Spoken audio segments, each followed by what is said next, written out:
Da, acum Kelma mi-a dat niște cadouri.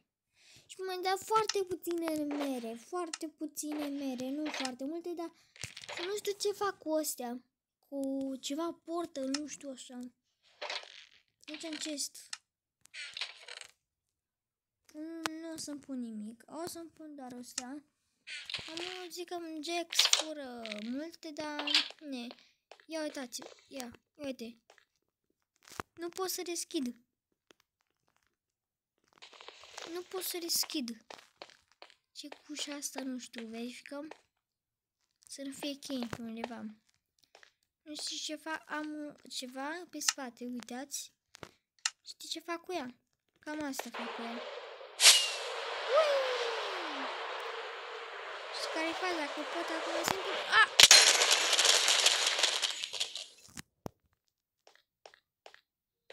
Ok, dacă nu aveam ăla, muream. Bă, dar ce că mă blochez în el?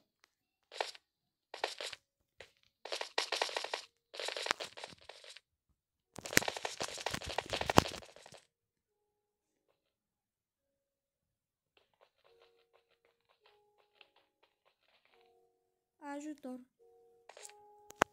Ajutor. Fac cumva... Am ieșit, ok. Aici este...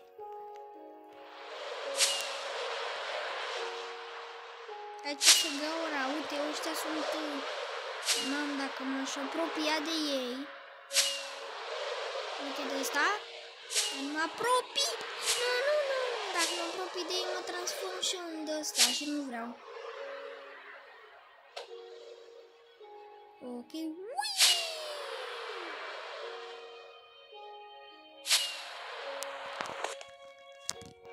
Și gata.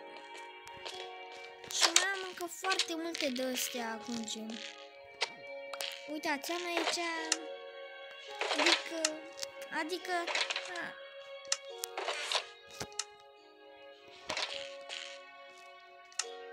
Se pare că n-am.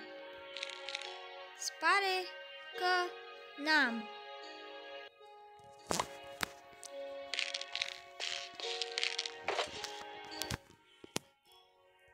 Ok.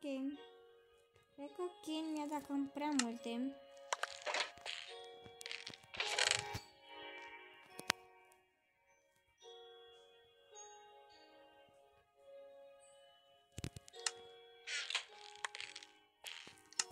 Inventarul meu e full.